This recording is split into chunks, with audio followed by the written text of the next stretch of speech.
Man, we appreciate you. We got casual. This is episode 28 of the Carrying the Culture show.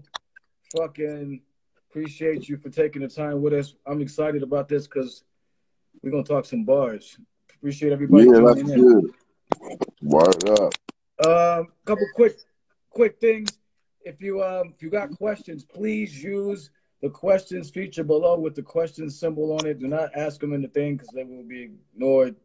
It's better to ask them there because then everybody can see them. And also big up Break Read Lou, everybody joining in. Also, yo, if you get all crazy up in here, I do block niggas, man, even from the live shows. So don't get wild in here, man. It's a privilege to be part of this shit. So you know what I'm saying? Don't get stupid. So you good? You ready to go? Yes, sir. I'm good, man. How about yourself? Everything cool? I see you got you a nice one right there. Oh yeah, I'll be taking after you. I'll be watching how you fly on the jet ski and shit and doing your thing. So Oh yeah, you yeah. know how we do. It's COVID time, so you gotta figure out how to stay in the house basically. So I've been taking up a lot of new studies and I'm like, yo, I'm gonna rebuild this engine because that's a project that'll keep me indoors for a minute and stuff like that. Yeah, I've been seeing you. We're gonna get into that too. You do a lot of different shit. That's cool. Your page is real different. It's cool. Yo, let's get into it. So the beginning of shit real quick. I want to get into that. I heard that basically the start of your rap career basically was you going at Roxanne Shante. Not physically, you know what I'm saying, but as far as just writing a response to that shit. Yeah, that was the first rap I ever wrote. I was really digging what was going on between UTFO and the real Roxanne. So I wasn't rapping at Roxanne Shante, I was rapping Right. at the real Roxanne. You know what I'm saying? Because I kind of felt Shante when she hopped in. She was street with her Roxanne or whatever, you know what I'm saying? So I was like, oh, this is something that more people are cooperating in. Like, I was like, man, I want to get back at Roxanne when I was in the fifth grade. So I wrote my own bar, you know what I'm saying, getting back at her. And I went outside I wasn't one of the youngsters to be outside much. I was in the house a lot because my daddy wanted another band member and he made me be the extra band member. Like when he needed somebody to play the drums or some shit, you know what I'm saying? He'd make that be me. So instead of being outside with my family members or with my friends, I'll be on the drums. Word? But yeah. That was a lot of my upbringing, learning how to play the drums. I didn't never play in no church or nothing, but I was like being prepped or prepared to be playing in church or what have you. You know what I'm saying? So your dad had a band. Your father had a band. Kind of like a garage band, they call them right now. You know what I mean? Now it's an app. But back in the day when cats really had enough equipment to fill up a garage, my dad actually had one. That turned into one of the first places that one of our first little crew studios. It was either in the basement. That's why he said, so we go to the Owens basement, my basement, and one of the songs Tajay said that or whatever. Because my dad had hella equipment, but none of it was hip hop equipment. But we was learning how to kind of like, you know what I'm saying, still use that stuff. Like he had synthesizers, everything. Right. That's what Festo was actually saying that like he said he was like nagging you to like teach him how to make shit and stuff like that and stuff too. In Fucking the early days? yeah. Because they said they was Well, yeah, because I think it went like Dale was the first producer. None of us was producing, and he led the way. He had the first piece of equipment. A Plus started learning how to make beats with Jinx going down to LA when, because Dale was with the Lynch Mob, and so they was doing their thing. So they would go down there and make demos. But my mom bought me an EPS 16 Plus. First she got me the regular EPS when finding out that I couldn't make beats. And I was like, I need to be able to make beats like my partners. You know what I'm saying? In order to I want to be a rapper. Like I said, I wanted to be a rapper to my mom at like 8 years old. You know what I'm saying? oh shit. And so first she wasn't feeling that, but then she seen I was still consistent with it after 3 or 4 years. Like he's still talking about this shit. She bought me some equipment, so I started producing. So it was me plus and Dale the first. Dale, it actually went Dale plus then me in the order of who was the first Hyro producers. Okay, and so then, like, that's I wanted to get into like your early Hyro story because it's funny, y'all all got a different one, and it's I've interviewed a bunch of you cats, and I get them just confused, man. It's too many of y'all cats, like, You fucking. know how it is with a big crew, man. It's Diesel. So, like, how did for you? Like, I guess beginning. Like, what's your take on? I guess that early pre-Hyro shit. Like, how are you involved in that in terms of just like, I guess. I mean, I don't know. That was kind of like, remember juvenile neighborhood action? You know what I'm saying? Like, like just the time of life when it was pole to pole football, and you know what I'm saying? Outside, you probably can't go past the street lights, or the street lights come on. A lot of the time I'm talking about was in that era of our life because we've known each other for so long. Yeah. So most crews ain't gonna be talking about times and eras when they was playing pole to pole. I mean, me and Dale, we known each other. Me and Dale known each other since for the longest, about fourth grade. But me, Tajay, Ope, me, Tajay, and A Plus was all in kindergarten together. So there's really not a point in time before Hyro, you know what I'm saying? But there was a point in time before we actually formed and called ourselves that entity, which was so early in time that it ain't really that interesting. It was like, before the 8th grade, because in the Yeah. 9th grade is when we formed, and before that it was just breakdancing and all that type of stuff, you know what I'm saying? Yeah, it's a funny common theme that all you guys say about how like you guys were you're just homies. You know what I'm saying? And first. Yeah, that's a lot. I mean, now that we stuck around for so long and we still together, and I think that's the majority of it. Is because before we was rapping, we still already was chilling with each other, and it also goes back so far that I don't think no other crew got that much history to where the core of that crew could go back to kindergarten. You know what I'm saying? Right, right. All right, so I'm gonna ask you. I asked everybody that I've interviewed from your squad so far. We've gotten some variety of different answers. Who's the nicest in the squad? I don't know. That's a quick. It depends on which way you coming from with that question, because everybody's supposed to omit themselves when you ask that question, right? You know what I'm saying? Because I Yeah, ain't gonna but they say did me. it. They did it. Oh, well, that's good for them. You know what I'm saying? But I would. I don't know. That's to me. I'll just say as an MC, the people who push me the most lyrically have been like Pep. And Dale added the most substance to my character. You know what I'm saying? Like Dale was the one who like taught me how to do things. I'm saying most people can't. No, a person who be like, "Why you doing it like that? You should do it like this." Dale has been one of a mentor to me in that regard. You know what I'm saying? As we grown men now, so that ain't the case no more. But as coming up in my artistry, he kept me on track more than anybody. You know what I'm saying? But everybody's super raw to me. Everybody kept like when it come to freestyling, Tajay kept me motivated the most because he was one of the illest freestylers in the crew. You know what I'm saying? But just lyrical cadence and the way you hit the track, it was like Pep was one of the most. He had kept me the most inspired. You know what I'm saying? I always say there's no weak link in the crew, man. I look at your crew from like top to bottom. I'm like, damn, there's not a like. If you want to, if I do my mythical head to heads in my brain, I look at them like, yo, no, there's no link there. There's no weak link there, man. Like the crew is super solid, man, since day one.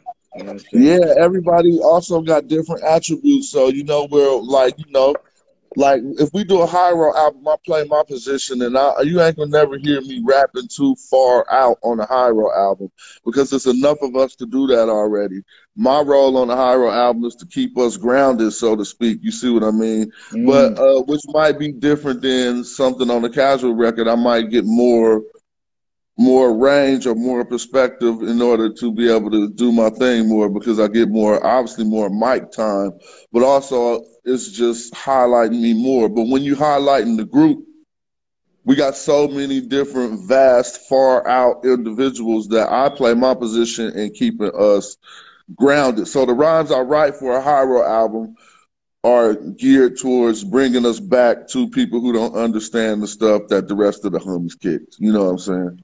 Yeah, that's dope because I can definitely tell the difference in between your albums, like you know what I mean, like just some of the subject matter and stuff versus on a high road joint. I mean, now that you pointed out, you know what I mean? Yeah, yeah, that's interesting that you said you noticed that. Well, I mean, because I can't even get all the way Oakland on the high road record either. Like you can, I mean, I can, but like it throw it off a little bit because we all 100% from Oakland, but we all was like doing a little bit different stuff too. You know what I'm saying? And so that's why you might hear on a casual record some more hood sounding shit, so to speak. You Yeah, know what I mean? it throwing me off sometimes. I'm like, yo, I'm like, where this come from? Kind of like, what the fuck? Well, that's Yo, what it is. what got into you with that Mobb Deep freestyle, man? That shit, I bumped that shit almost on a reg. That you went somewhere with that. Oh, you know how that transpired? Last year at the end of the year, we was on that Full Circle tour. I was on the Full Circle tour. Shout out to no, I'm sorry. I was on the Slap Frost tour. Shout out to the Frost conglomerate. And we was riding around, and I said, man, I need to put together some long bars. I was trying to write 200 bars. I don't know if it was 200 bars, but I just basically was like, I'm wasting a lot of time riding around the nation doing these tours when I also could be doing some freestyle. So I did 2 freestyles on that tour, and one of them, you can see the other one. It's pretty cool too. One of them was like maybe 150 bars, and then I was like, man, you need to write some more. And so it's 200 bars. But really, for me, it was a practice. And something a lot of MCs from my era need to know, man, the shit that was fly back in the day ain't fly no more. Like, you can't step in the cipher no more with a 16. Matter of fact, you need to erase that number up out your head. Because if you running up on me and you just got 3 16s, you know what I'm saying? That ain't going to be enough. Because we writing 200s, we writing 400s, you know what I'm saying? And that was just an example of doing that. Like, imagine an MC who had busted this rap and then I came back just saying what that video for the whole everything you heard, one take just like I did in the video. It's kind of overwhelming. And so I'm getting this from the new battle rappers. That's what they doing. They ain't stepping to it with no 16. They coming to it with 3-4 minutes of bars memorized straight in your head. And if you ain't, since they pushing the envelope the hardest right now, I mean, if you ask me, it's not the on wax MC who's pushing the lyrical envelope the hardest. It's the MC who the battle rapper. And so that's why industry rappers is getting knocked down by the battle rappers because they ain't switched up their format. A lot of them walk into them battles and be trying to rap to an imaginary beat that ain't even playing because the battle rappers took that out the game. And so you sound stupid coming in the battle like trying to stay on this imaginary beat. Well, that's another example of what I'm talking about, since they push the envelope in that regard now much, those are the artists that I feel as a battle rapper I need to adapt to and address, you know what I'm saying? The way they doing shit, so to speak. What about the shit? How you feel about the researching and shit they do? Where like a lot of it is, to me, a lot of that's not. I respect what you're saying. I hear what you're saying about like going hard with the bars and stuff, but a lot of it, I feel like it's just yelling insults. When I see some of these battles on YouTube, it's like just, and they actually send some people out to go like find like dirty. Yeah. Well, you know what? Those are not the most. Those aren't the best ones, and that ain't the best battles. There is. See, they injected a lot of stuff that I do dislike into it, but like he's the most quote unquote disrespectful. Like when would you ever get credit for that? That's not nothing. But if they take a battle rapper like Arsenal, for instance, he actually gets credit from people not for his lyrical prowess, but for saying the most disrespectful things. That's corny to me. That's a part that I'm not saying they're not pushing the envelope in that regard. But the artists, all battle rappers ain't low down dudes. Like Arsenal, that's his image to be like a low down, dirty scoundrel. I'm not dissing him to say that, but all battle rappers are not like that. Some are they got some dudes like B Dot who actually want to promote consciousness, or artists like JC who you'll never hear spitting none of that type of stuff. And these are the ones that I say, help to push the envelope. But when it comes to artists like us who on wax, it's hard to find ones I can really compare to, besides the Planet Asias and the Tri-States. When it comes to looking for the lyrics, it's hard to find ones I could compare to battle rappers. Yo, what do you feel about the absence of music in it now? Yeah, again, that's another thing I had to adapt to. And I learned that, okay, if I ever get called out by one of these youngsters and we standing on the street, I can't be looking around for no beat because that ain't what they do no more. So if you're doing that, you already starting to be slipping. You on the slippery slope already. You see what I'm saying? Because they like, this nigga looking for a beat. You know what I'm saying? That's what all the youth that's going to be standing around watching the battle looking. And then you're going to turn on that imaginary beat in your head and you're going to sound like Mo D or something to the youngsters. You know what I'm saying? Because they like, we don't even spit it like that no more. So if you go look at Joe Budden's battling whoever, he battled Hollow the Don. That was the problem with that battle. He couldn't turn off that old rapper metronome that we got in our head that make us stay on beat all the time, that they turned it off. The youngsters turned it off in order to be, I ain't going to say more poetical, but in order to be more theatrical. See what I mean? So they be like, in the days and the times of the blood. And might pause for hella long and come back and say, you. See, it's just more like theater. And I'm like, oh, you guys are... Go ahead. I was gonna say, to me, it's more like a spoken word, and I feel like it makes it easier sometimes for an average person to kind of be considered nice because of what they're saying, not necessarily how they're saying it. You know what I'm saying? Exactly. Like, they come yeah, but I respect it though. I ain't saying it's better than what we're doing, but I respect it. No, I hear you. I mean, of course, I had to ask you, of course, because that's. You know what I mean? You come from that cloth, and there's some positive things about it. You made a good point about like, yeah, you can't just come with a 16 though. I mean that's like you ain't. It's not impressive no more. Yeah, like who don't got one of those? Like every time Joe Smoke, you know what I'm saying? Got that. Yo, were you serious about battling Jada? Like I mean, I was as serious as he was. Right. Because 500, we can put that up. And if he put that out there, like, can't nobody see him about that. To me, it's an uphill battle as far as how many people know him and how many people know me. He's one of my favorite lyricists. Don't get it twisted. I wouldn't even put my name in the hat with no clowns. And whenever we talk about battle, it's always like, I'm on a Muhammad Ali level with it. Like, I'm not talking about jabbing up no clowns. Jada Kiss, one of the rawest rappers out. But if you think it was 500,000 on the line that nobody couldn't see him, he tripping, bro. Not only me, but there's a hundred other MCs who would come step forward for that issue right there that have a chance at prevailing. I ain't gonna say who will beat who or nothing, but come on, bro. I'll say some shit to you. I'd have probably said that bar that you just got through talking about, and he would have probably been like, damn, I didn't know this. Who's this casual dude? He just came at me. Yo, did he ever respond? I wasn't expecting no response from that. You know what I'm saying? But no, he didn't. All I did was tag him. But what right. But all I think that really happened was he didn't say that in the time period that I responded to it. And so this happens in social media sometimes. You might say something in 2015 and somebody don't see it to 2019 and they try to respond to it in 2019 and your energy ain't there no more. You know what I'm saying? And you be like, somebody trying to highlight when I said this and the post just now circulating. But if it's an offer like that and it's on the line, it should stand. You know what I'm saying? You can't just put that out there and expect it to go away. It's like, you know what I'm saying? That's serious. You know what I mean? It's funny. Yeah. It's funny how because the internet put a fucked up spin on it. Not fucked up, but just, because I saw the tag, I was just like, oh, where he, casual said, like, let's get it then. But the internet, like when I was kind of researching for the interview, the internet was like, Casual calls out Jadakiss, and I'm like, that's not. Yeah, man. Yeah, It wasn't. that Oh, go ahead. always happened to me.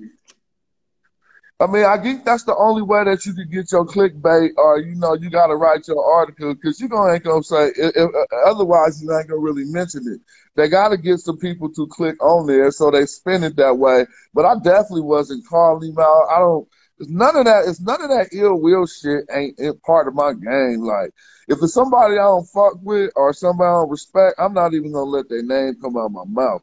Like if I mention you in a rap or something, it's most likely because you're on my radar because I think you're one of the hottest or one of the illest. You know what I'm saying? Yeah. So spinning it like I came at Jada was crazy. Yeah, it's corny. I mean, you just like I Google it. I mean, I did, and it was just like I'm like, yo, he didn't come at him because I saw it. It was just a simple like, yeah, you just tagged him or whatever. Like was good, and I didn't see nothing come of it. But it was made it seem like that it was like a 3-minute like. Clip or something, which it wasn't obviously, you know what I mean? Yeah. But, yo, did you turn down writing for Will Smith? Like a dummy, I did in my Jive days. I didn't necessarily, yeah, I did. I turned it straight down like a dummy. I was like, I think I laughed it off and some more shit. But I didn't know. I was dumb, I was stupid, and I was young. And I was riding on my little punk little high horse, and no one really taught me the game when I came into the industry. We just came in straight up out of East Oakland, and so I really didn't get it. I was 17 or 18 too when that happened, and one of my first opportunities when getting on Jive was signed writing for Will Smith, and I was just like hell no. But what I didn't know is that Rakim was writing for him. And like people should have taught me what was going on in the industry. Then I would have been like, hell yeah. So what was it? Just the fact about ghostwriting or like some integrity type shit? Or was it him? Or like what was your reasoning for it?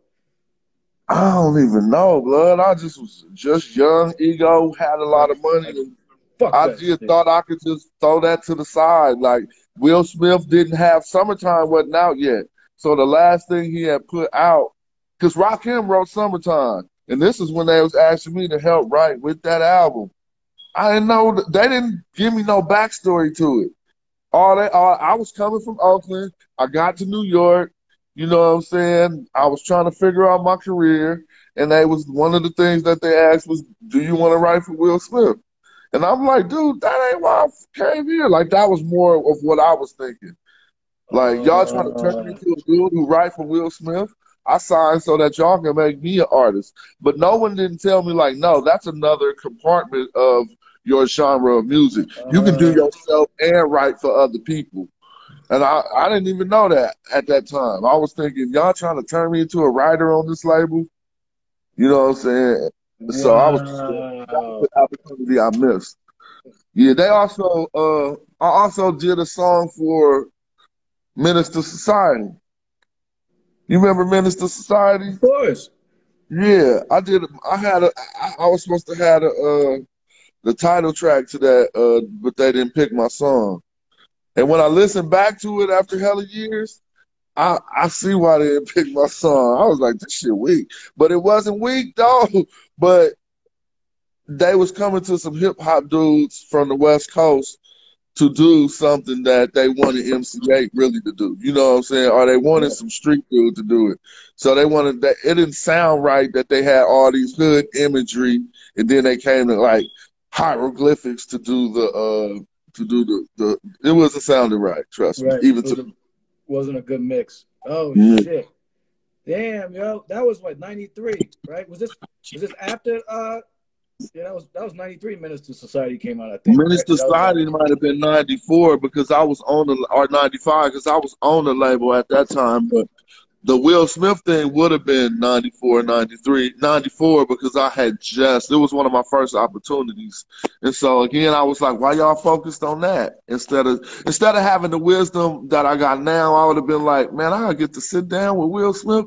That right there. I mean, he wasn't who he is He now, though, wasn't too. Will. You I gotta mean, he remember. wasn't Will Smith though. Independence Day, all that shit though, right? Yeah, yeah. So I wasn't thinking of what I was missing out on. All I was missing out on was writing for dude who had did the brand new phone, parents, all of these songs that I grew up on. Matter of fact, my seventh grade talent show, B, I was rapping to a Will Smith track, the brand new funk or something. That's a dope track. Yeah, I know. So I just wasn't. All of this wasn't coming together for me at the time. Yo, but like you said, they didn't really put you on to letting you know that, like at the time, like, hey, this is another lane like that you could be in. You know what I'm saying? Yeah. On that shit. But that's crazy. So what were you in New York at the time, or they reached out to you in California or I something? was in New York at the time when I was actually in Jive offices when they asked me that. Got you. And you were did you even give it some thought, or you were just like, nah, I'm good? They didn't even see. That's the coldest part about me. Like I'm a grown man now, and if I was dealing with some young artists and a young artist blew off an opportunity like that in my face, thinking he was the shit, I would have checked him. Not checked him like I would have been like, bro, let's go out for a drink or something. You know what I'm saying? Because I would have been like, dude, when I asked you earlier if you wanted to write, for Will Smith, you kind of blew that shit off in front of the office people and act like you was the shit. Then I would start telling them, dude, this person write for this person. We got Rakim writing for him. And then I would have been looking like, for real? Sign me up.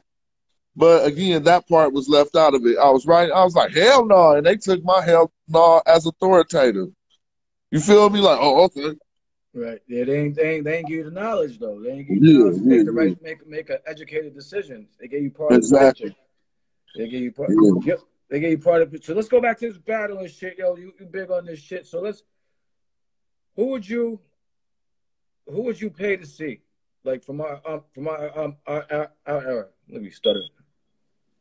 Oh, you talking about who would I pay to see battling from our era in the nowadays Yeah, format? who would be some? Well, I mean, who would be some must see TV? Like if you had some. Nah, nah, nah. I can't nobody fuck with me. Like nobody from our era really can fuck with me. Like when it comes to like doing what the new rappers is doing. You see what I'm saying? Like that ain't because everybody ain't nobody like I be listening to dudes, bro. You see what I'm saying? Like they are a lot of cats ain't spitting it like the battle rappers are spitting it.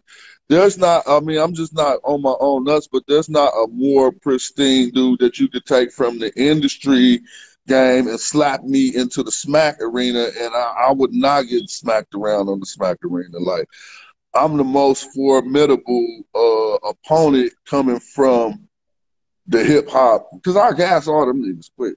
Like I'm talking about all them little battle rappers. They know that I shit. That's think why I think we I might be be. picking on them and bullying this shit.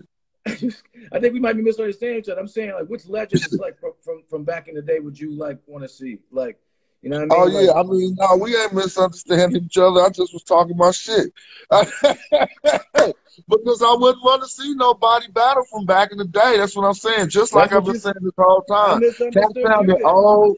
That's Cats on sounded me. old. Cats sounded weak. I'd be like, why is Cats sounding old? Half the reason why I put some shit out is because Cats be sounding old. So I'd be like, y'all misrepresenting for the dudes from the 90s with a little bit of gray on our face, like we Yo, can't get down no more. You yo, know what I'm this guy saying? said I wasn't. Hold on. This guy said I didn't misunderstand it. I was just talking my shit. Thank you, yo. Listen. I yo, I appreciate that shit though. Like that's some real shit. I mean, if I had to really answer that, like I really can't think of no people I Fuck want it to. I then. mean, it would go high on the scale of rappers, like, and I would go up there with it would be in the that ain't the Eminems and say I don't want to see that either though. And no disrespect to him, you know what I'm saying? It's Okay, just like okay. So I'm gonna try to rephrase it like this, or not even rephrase it, but I'm gonna ask you because obviously people came before Casual did. So like, as far as like, just I mean like because it's important to me like for cats that like are I've had Chino on, I've had like cats that are really into the bars. You got whole 3-hour shows about bars. For cats that are really into bars, it's important for me to know. Okay, well, there had to be an origin or some type of influence. So like I'm just saying, like Little Casual coming up, like you know what I'm saying? Oh yeah. Who was like, yo, that's the motherfucker right there. Yeah, it was different dudes, and then I'd be tripping. I turned out like a lot of these dudes. One of my biggest influences was Chill Rob G. He ain't even somebody a lot of people even know their body of work, but if you could go into his body of work and compare it to me, I took a lot of his attitude. And then Lord Finesse. Dude, Lord Finesse was so raw to me that when I heard this album in the 9th grade, I changed a lot of how I was doing it. I was like, oh man. And so, and then don't get me wrong, and whenever somebody talking that shit, I don't think it's to shun the next person. So I'm not saying that ain't nobody raw. It's nice motherfuckers right now. It's people from my class that get it in. But what inspired me is when I hear the ones falling off, I'll be like, let me put some shit out so they can know that you ain't got to be sounding whack like that just because of your age or whatever. You can still have new styles that the youngsters ain't even thought of, you know what I'm saying? And so just to give some props, it'll be like a Joel Ortiz, incredible to me, you know what I'm saying? Royce the 5'9" off the hook, he was more incredible to me at a certain point, but as I got more knowledge, then I'll be listening like, because at certain points, it's not just your rhyme patterns and too, it's also the sustenance or the substance you're giving us too. But Royce, one of the illest. You know, we talked about Doom. I mentioned Doom on that album. You was just playing Big Head Science when we came in there. I told you I don't mention no MC unless I want to get on their radar, like, because I think they raw and shit. So I was like, I'm the reason why Doom made the Decoys. Yeah, Rest that's in my peace to shit. Doom. That's Yeah, my shit. rest in peace to MF Doom. And Yeah. you know, I said that, and I also said on that one, look, I said, I spit a bar to bring most out of retirement. You feel me? I mean, that's how I be feeling. I'm like, yeah, and that's a synopsis to everything I'm saying right now. You know what I'm saying? And then when I heard Most did that new video recently, I know I didn't do that, but I know how MCs work. Most had said he was retired, but then he had just released something new. And I was like, I know Most heard my freestyle where I said I spit a bar to bring Most out of retirement. Cash been surpassed your ghostwriter requirements. You know what I'm saying? And so that's the type of inspirational MC, and those are the type of inspirational MCs that brought me along my path too. Here's another dude.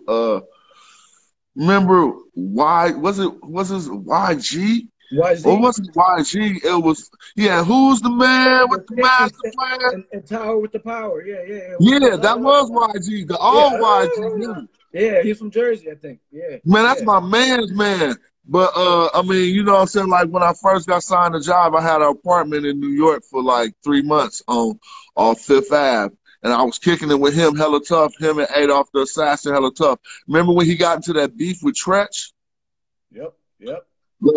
He got in that beef with Tretch. They came back to my apartment right after the first beef and was like, let's go. And I was like, bro, check this out. I had to tell her from the East, like, bruh, first of all, I'm out here from East Oakland. You from Brooklyn. You can't find nobody else but me, then I ain't going, bruh. You supposed to have some niggas with you right now. Like, you know, you trying to get, no, and so that's why I wasn't coming back with him to go handle Tretch them business, because I'm like, I ain't getting into that. You know what I'm saying? Like, y'all got me out here crazy. I mean, I would ride with you if you had some other people besides the dudes who just got lumped up. But where your people at? You coming back? We coming back looking for reinforcements. Yep, man. Face off fat and shit. But I wasn't even trying to go into that. I was trying to go into how much love and honor and respect that we all got childhood stories, man. It's never a slight. But I was talking about how much respect I have for YG and how much he put me on to having a different style and about. That was like the 10th grade for me.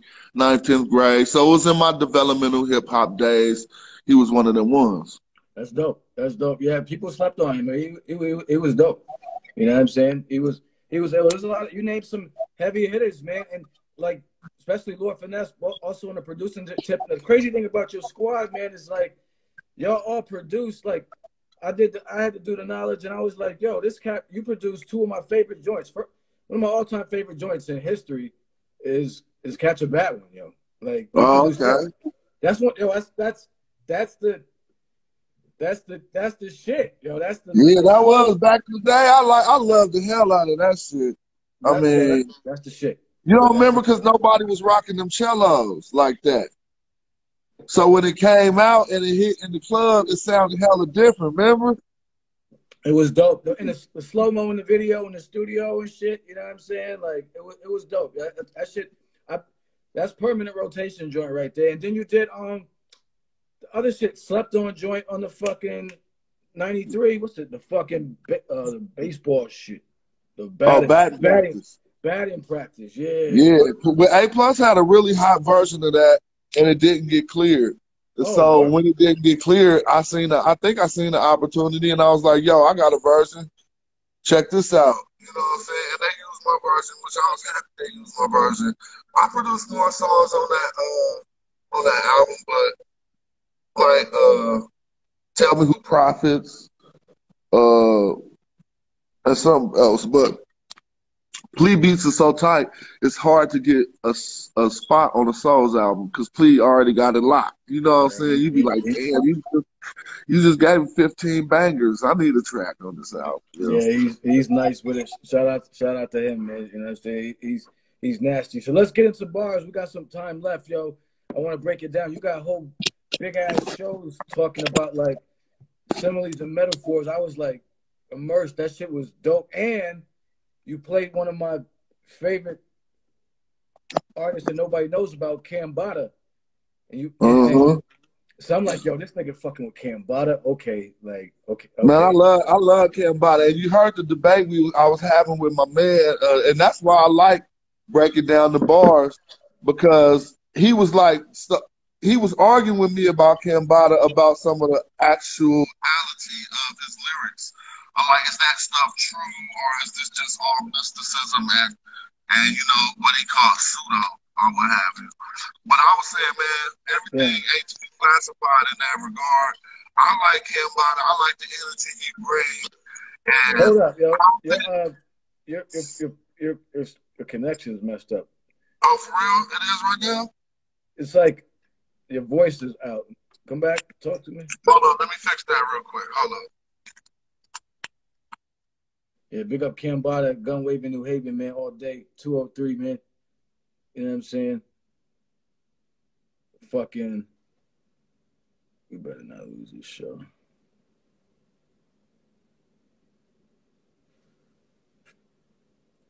Come on, man.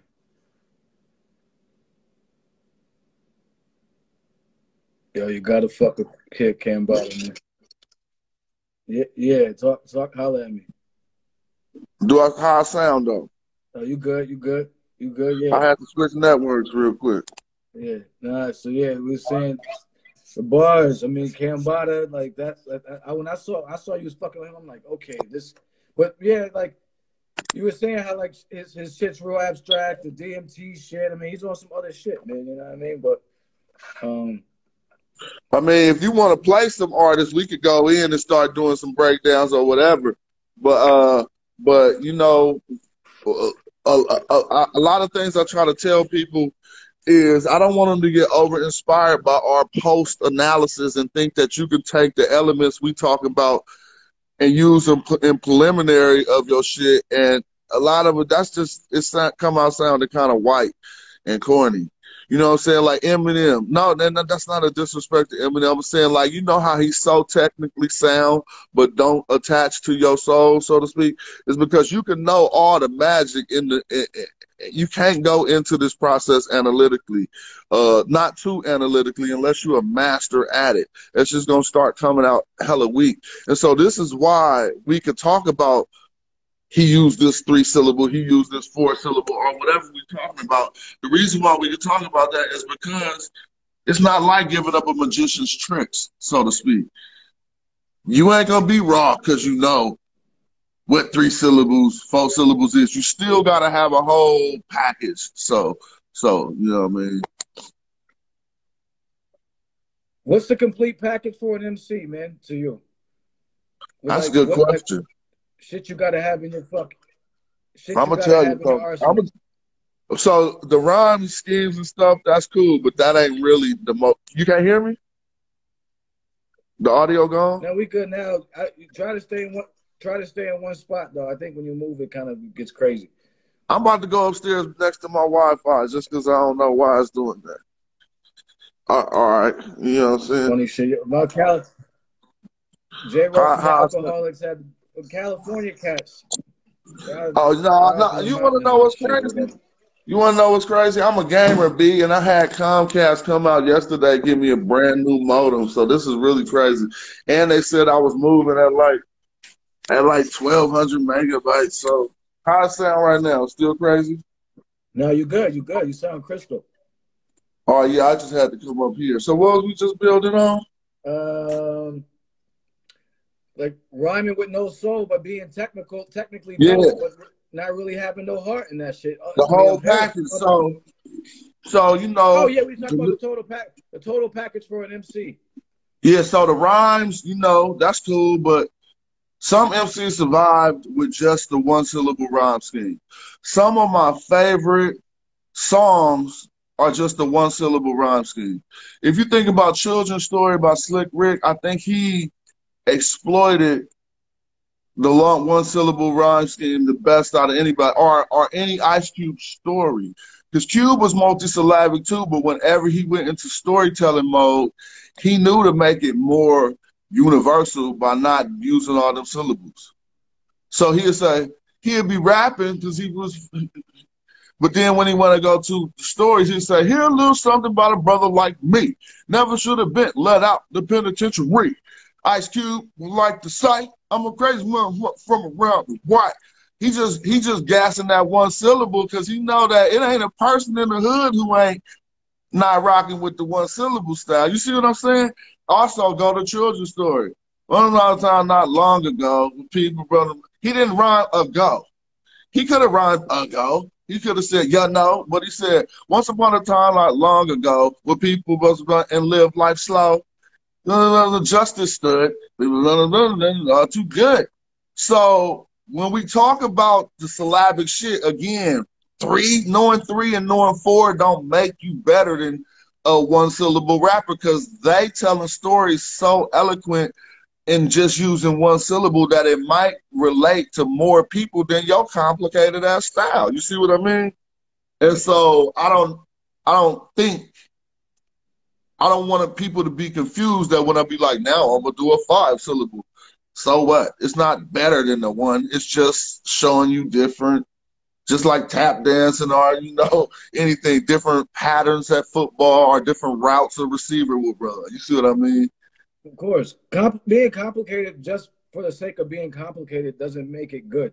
You know what I'm saying? Like, Exactly. if it's gonna at least, like, if you're gonna tie people's heads in knots, at least tie them in knots with like real shit or something. Like, don't just do it just for the sake of fluff. You know what I mean? That's how I look. I've always looked at it personally. Yeah, exactly. And so again, like if we look at legendarily, if we took this into a scientific analysis and took this into a dissertation and wanted to write this for a school, historically, the rappers who got called rappers are historically the rappers who always fell into the genre of being the best. They all use the 3 syllable style.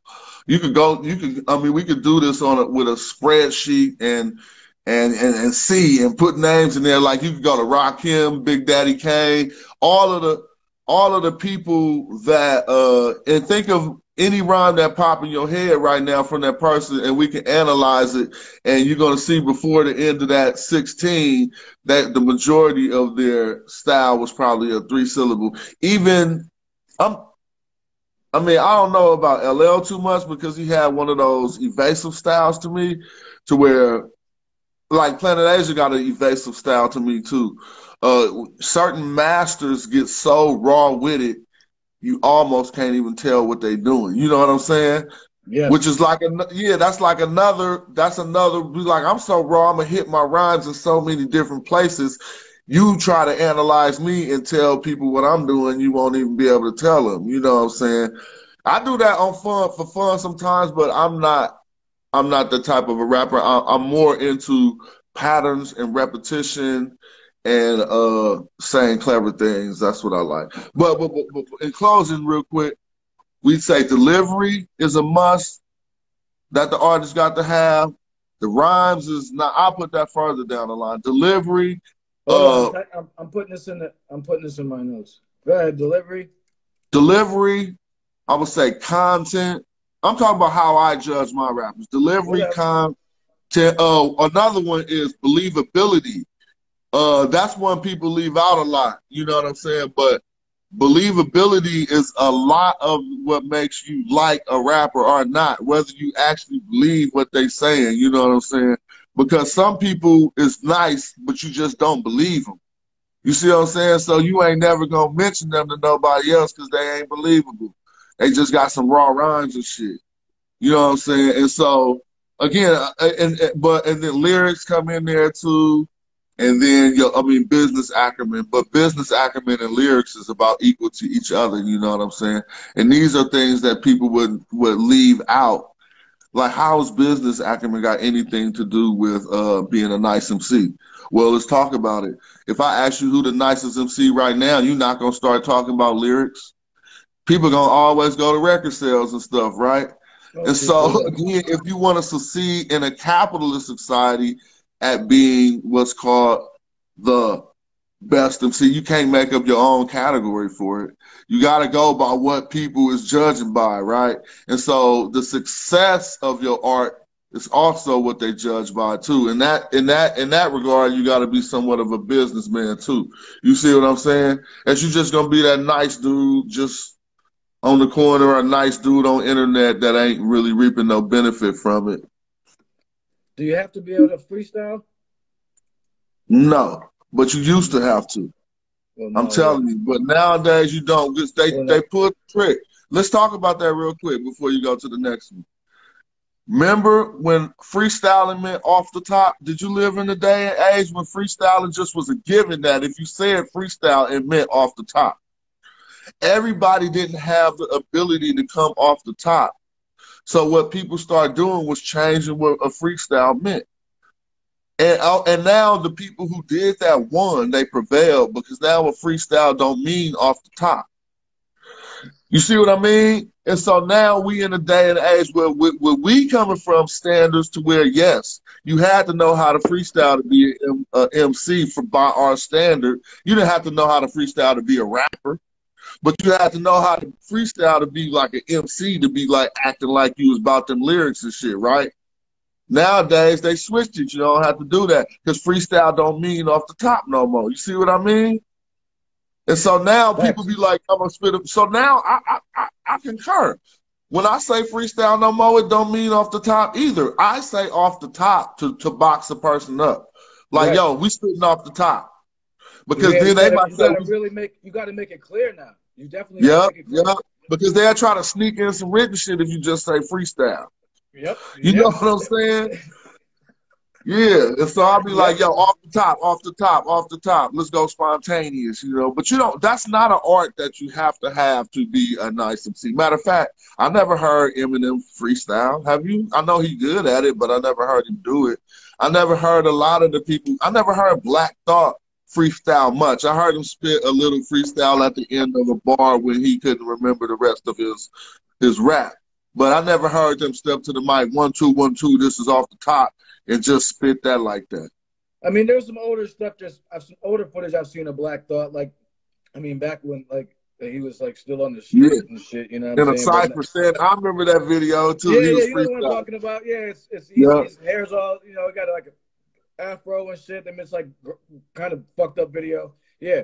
So that one, but yeah, not recently, but yeah, the definition's changed. I mean, in terms of how people look at it. Yo, real quick, can you to me, I mean, I post on it all the time. I post memes about it. I love this track. To me, Broken Language is one of the dopest tracks I've ever heard in my life. Smooth the Hustler, Trigger the Gambler. I mean, I'm sure you're familiar with it. Like, what's your take on that? Like, can you break that track down? Or like, I mean, I just thought it was brilliant. Like the Just the wordplay. It just ain't in my head right now. It just ain't fresh in my head right now. But I do. That's the one where they was talking, teaching all the slang. I'll play it right now. Let's play it. All right, yeah, let's go. Yes, I mean, I gotta get. So when we talk about, I'll get you in the vibe for it. I mean, I'll get you. This hold on, let me put my joint on. Battery 50%.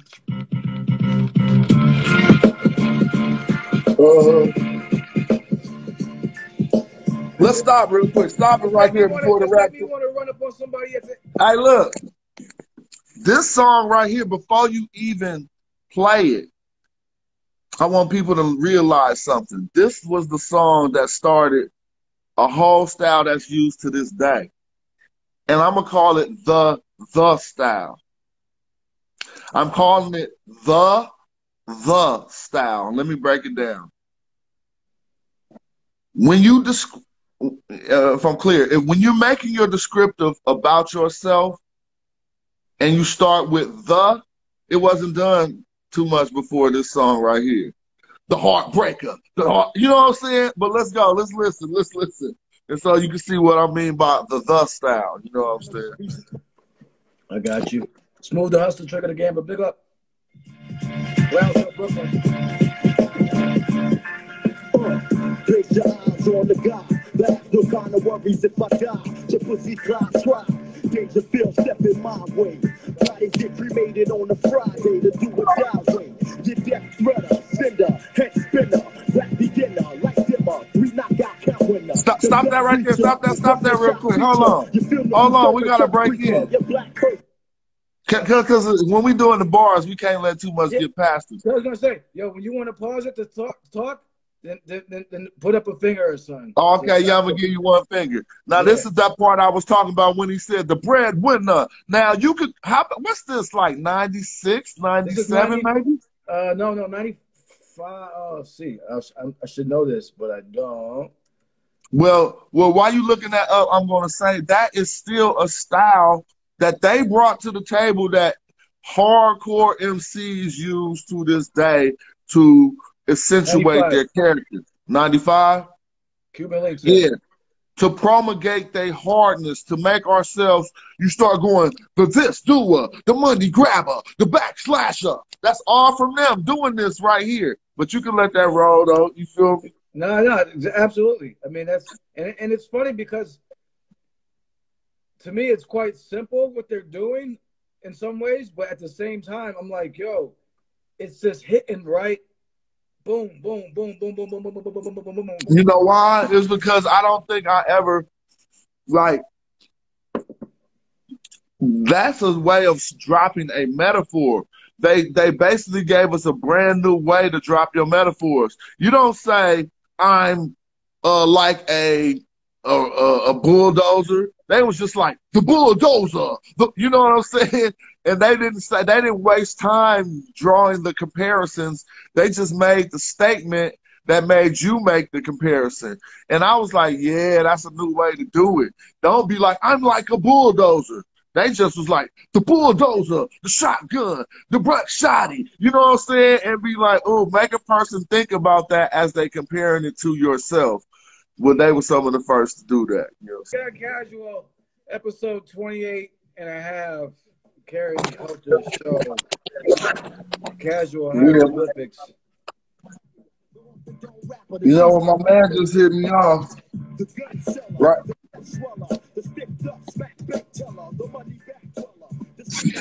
Smooth the Hustler. The clip inserter, the bullet shooter, experter, the man next to murder. The whole business of the cut man, the I don't want clan, the stun hitter in 34 days in the month man, the front man, the Brooklyn representative, the beat down center, the two brothers, the hottest niggas out this fucking way. The girl cheaters, the beat fast beater, the street sweet keeper, the body, the concrete meter, the blood skeeter, the weed smoker, the liver choker, the spot stock broker, the rugged picture poser, the card scrambler, royal slut, same suit, hate the gambler, that's the amateur, snap master without the camera. Woo! Yeah, so to me, I thought this was brilliant because it seems simple but complicated at the same time. Yeah, so now at the beginning, they know what I mean when I said the style. You feel me? Because he was like, the gun shooter, the gun grabber, the money. Nobody had that thug style in hip hop until they brought that in, and that's why I love them so much. They brought something and they contributed, just like DOS Effects brought in the Diggities. It lasted for a limited amount of time, but they brought something into the culture that wasn't there, and that's what we used to do.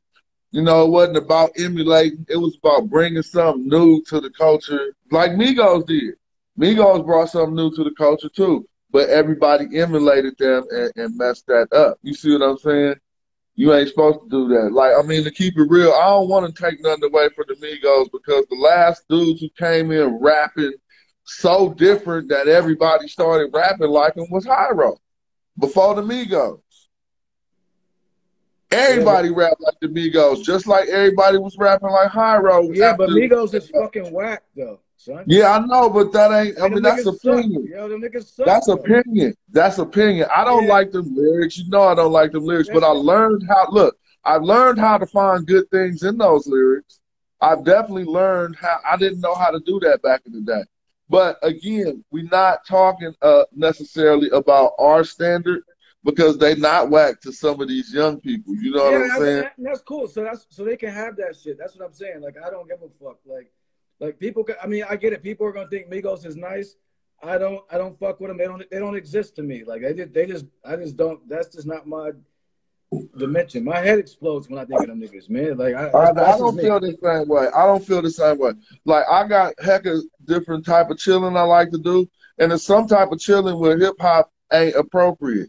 Like if you slap, look, if you throwing on some Hyro or some casual and there's 20 chicks in the room, you might not have a crack in this party. It depends on what type of music they listen to, but a lot of people are tuned into what they call top 40, so to speak. Yeah. Not really top 40, but they want to, people open up when they hear popular things. And so when you got some underground shit, it don't really work. Like I like the jet ski and stuff. I'm not about to throw on no underground ass hip hop while I'm out on the water with hella bikinis and stuff because it don't fit.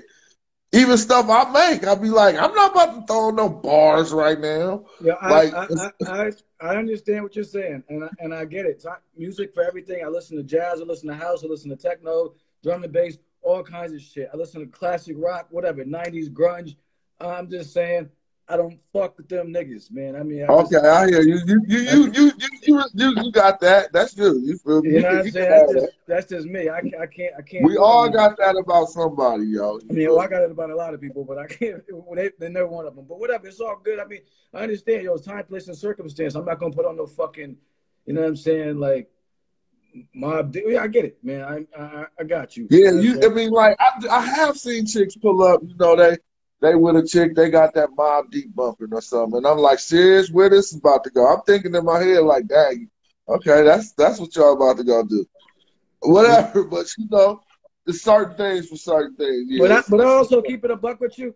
I chill with people that love Hyro. I chill with people that love so I don't even be around no fucking people that's gonna be like, oh, turn that off. Because if you saying that in my ride, you're getting the fuck out. First of all, I mean, I'm saying. I mean, but I'm not. I'm definitely not saying that I wouldn't have survived to this day if I thought that what I was doing wasn't a healthy contribution. So I don't think that's not. I don't want to misclassify this conversation as to that's not what we're saying right it's now. Not being saying I was giving a defense for the type of music that the Migos make, more or less, not less a disclaimer for our shit, because we know we are the foundation to the music. Of course. I mean, we are what people can really grow off on intellectually. But again, you at a wedding, you're gonna play some line music. You feel me? You're gonna play, but you don't play those songs no place else. But you're gonna play. What's that song? The wedding, ready, Yeah. Everybody liked the song when they had a wedding, but you don't like the song no place else, right? You know what I'm talking about? Yeah. So some things got their lifestyle genres where they cool. No, I understand. No, I feel you. I stick with my my shit, and I Or just on some MC shit about the same subject. But would you agree that a lot of people did still take their style after they came out? of course, yes, So absolutely. that was the point I was trying to make. Like it ain't been a group like since Hyro who everybody kind of like adapted to their style. It was DOS Effects, but you couldn't do it with DOS Effects because niggas would know you was biting. Like when DOS Effects But came people out, still did it. People, a lot of yeah, people we still all did said it. a diggity. We said a diggity somewhere. They even had no diggity. You got to bag it up. You feel me? But after it was DOS Effects, then it was Hyro, and then I'm talking about to every. I mean, De La Soul too. If it wasn't for De La, but everybody didn't. De La Soul cut a wedge through hip hop. A lot of the gangster people didn't want to start being like that. You know what I'm saying? Right, right, facts. But I Yo, did though. yo. So listen, like I've noticed just by checking out your page that you do like you be like out fishing, jet skiing, not Pep. Festo was like, yo, he's like, you gotta hit him on the email because he might be out in the RV or whatever. You know what I'm saying? Like you be out like wrestling crocodiles and shit. Like I the, wish. the, the one thing I appreciate about like High Road shot, like all the videos is like always like a lot of nature. Like so that's I'm into that shit. So like how did you just get into being outside? Because I appreciate that because I don't think a lot of people of color get outside enough, to be quite honest with you. I moved to the country. I live in Patterson, California. I don't live in Oakland no more. That's like an hour outside of Oakland, and that opened up my outdoorsmanship. I always had the RC cars, but now you need more stuff to have fun in the country because there's less nonsense going on. In the hood, you can have fun with nonsense, like, oh, look, you get this ass whooped. But that's fun, watching somebody beating up somebody or something. But that's really nonsense, you know what I'm saying? And so in the country, you ain't gonna have that much. I mean, it's still the same thing, but people are spaced out more, so you be having to figure out new activities for real. And so I'm like, man, I can't just go kick it with the partners and smoke weed at the building and call that a recreation because that's not possible. So I started back doing things I love to do, like shooting my BB guns. And then I went into the archery. I bought my bow because they got archery ranges out here. They don't got no archery ranges in the hood. Or so I couldn't even be into that if I wanted to be into it. I'd have to go like to the boys club Right. and then go through that line. But out here, you just like shooting because you got hella space. And so I think, just like most of the brothers, it's probably hard to find a brother from the South that's an indoorsman. Most of the brothers from the South is probably more geared up to be an outdoorsman. You see what I'm Facts. saying? And Facts. so a lot of it got to do with your natural habitat too. If you in the city, outdoors being kind of like danger or something because you could get shot because you're on the block. But in the country, that element goes away too. So now I'll be out here just like, bro, you'll catch me doing some shit that you'd be like, this stick on some white boy shit. Not, I hate to use that type of language, but these are the euphemisms we use. I'll No, be wading in the river, bro. Wading in the river with some waders on. You know what I'm saying? Doing stuff that I never thought I'd be able to do because I didn't live in those environments and stuff. no, I think it's dope though, man, because I don't do the fishing or anything, but I like backpack and like hike and camp overnight and stuff and be on the water and stuff. So that shit to me, I love it. You know what I'm saying? But where it's rare. One time I used to live in Philly, right? And there was a park right next to a bus stop. So I went to park my car. I went into the woods to smoke. I mean, it was like in the city, son, like Yeah, Philly. yeah. Bus driver said to me, she pulled up to like park and shit for like a little break. She pulled up. She's like, "Oh, I don't know why you going in there. You're gonna get killed." Like you can see houses on the other side, son. Like Yeah, she was like, "Yo, you gonna get killed?" I'm like, "Yo, what the fuck are you talking about? Like, get yeah. your ass." You know what I mean? So, I think it's important that like we got to get outside, man. You know what I'm saying? Well, you know what? There's a whole stigma attached to keeping us inside of these invisible borders and boundaries by spreading myths and stuff like that. Like, oh, you're gonna get yourself killed. You go wandering off in them woods. Oh, if you go hunting with some white people, you might not come back. You know what I'm saying? Little shit like that that done kept people in. That's invisible boundaries to keep you in the hood. You know what I'm saying? And I never fall for no shit like that. One of the best times I had in my life was on 640 acres of private owned land up in Saskatchewan, Canada, at a place called Shambhala. I was like one of the only black people there. And people was treating me with so much love and respect, you wouldn't even believe it.